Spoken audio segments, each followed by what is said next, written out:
of Christ walking among the church, walking among us in His presence within the church itself. And then He has some really neat things to say. These are some great things. He says, I know your deeds, your hard work, your perseverance. And the words that He's using here, the word He used for hard work and perseverance, it's toil, it's labor. Labor to the point of sweating, to exhaustion. In other words, He's saying to His church, you're going all out for your faith. You're giving all your energy and all of your passion and all of your heart. You're working hard. You're pulled up your shirt sleeves and you're working to the point of exhaustion. That's what you've done. And He says, I know you can't tolerate wicked men, that you tested those who claim to be apostles but aren't and have found them false. That had to be the case in a city that was steeped in all this pagan religion. They had to be careful in order to keep their faith and their doctrine true to God. What kind of things were attacking that around them with different concepts and ideas from these pagan gods? So they had to be very wary of this, or very, very aware of this.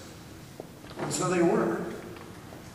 And it says, you persevered, you endured hardships for my name, and you haven't grown weary. They've gone through the persecutions and the tough times. They've been faithful.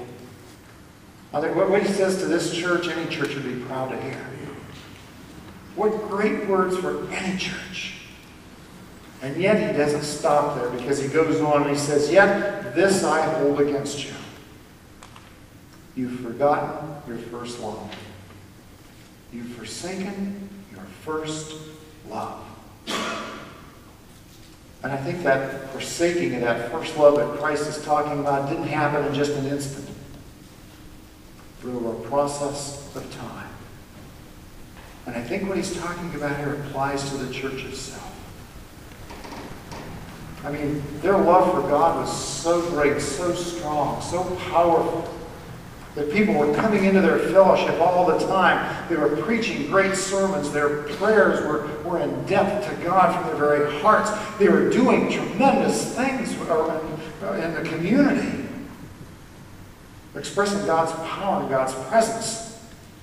And they were known all over for their faithfulness, even in the face of persecution. I like what one preacher said in response to Jesus' words, however, and what he just said about losing their first love and falling away from that first love. One pastor one time said, but then people who used to pray a lot gradually stopped praying. People who may have been giving a lot gradually stopped giving. People who used to witness to the lost gradually stopped witnessing. Until finally, when Jesus looks at this church, He says, this I have against you. You've forsaken your first love. You've forsaken your first love. What is that first love? What is it? We all know what it's like to have that first love of our lives, don't we? Or that love that just is something special, something that just is extraordinary. Finding that person when you can walk together hand in hand and you begin to talk about your dreams and your hopes and your desires and sharing life together and all the different things that you talk about and discuss and all those things that are important to you together. That nothing can conquer that love, that nothing can overcome that. That's the strongest thing that you have in your relationship, and that's what's going to hold everything together. Talking about the future and a home and a family and all the dreams and aspirations that you have. How strong that is with that first love, that initial love. And what's that love in God's eyes? It's that love that we first encounter with God. That love of God that speaks to our hearts. That love of God that talks about a cross and about an empty tomb and about a God whose love is just beyond our imagination. When we first experience and are overwhelmed by that depth of God's love for us, and it touches the very depths of our hearts, and we feel the strength of that love and the passion of that love. A theologian wrote about that first love one time. He says, First love looks at mountains and troubles and sees them as hills to conquer. First love looks at rivers of grief and worry that they may arise in life and says, there's nothing that God and I together can't swim through. First love looks at stumbling blocks and sees them as stepping stones to prove the power of God. First love cries out, just give me a mountain to climb. Just give me a river to swim. Give me something to prove the greatness of God and how powerful He really is and how strong His love is in our lives. That's first love. That depth of love that touches our hearts.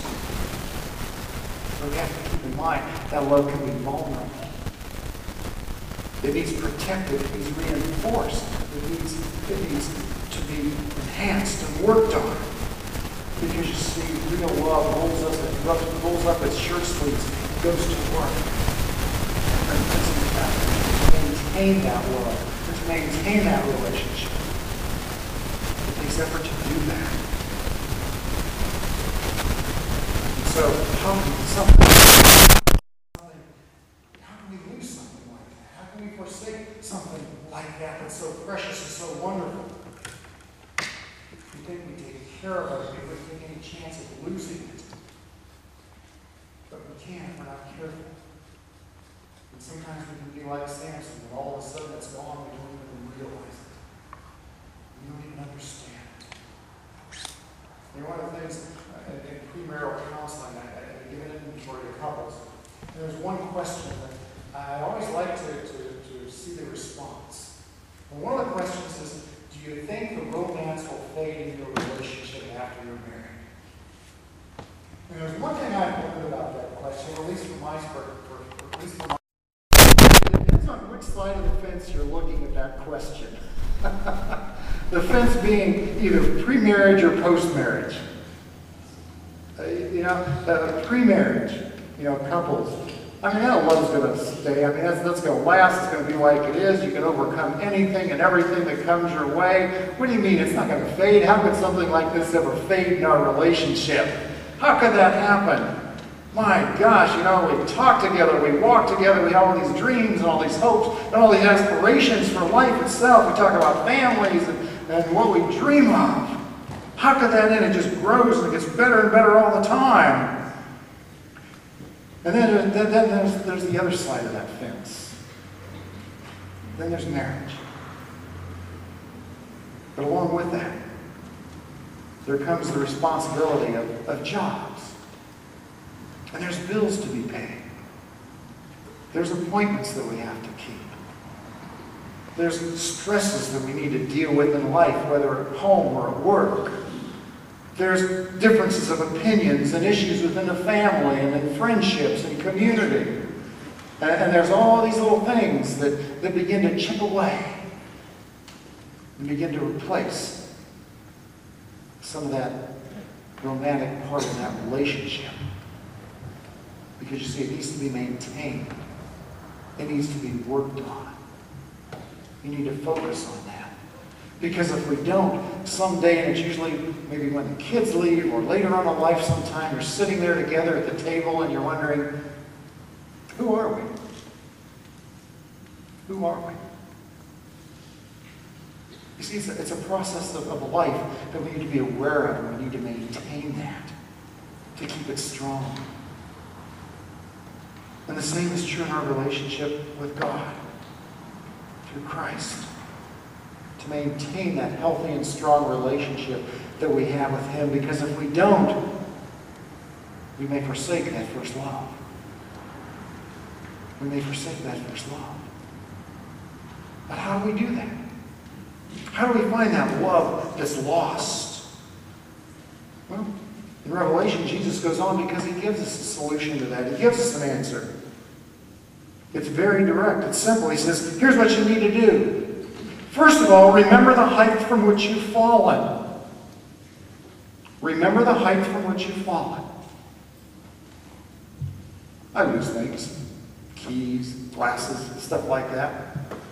And it's frustrating to me. It just drives me crazy when I lose something. Ask Sharon. I'll turn the house upside down to find a pair of keys, set of keys. And you know what? I've come to the conclusion. If I've lost something, I know where it is. It's where I last put it.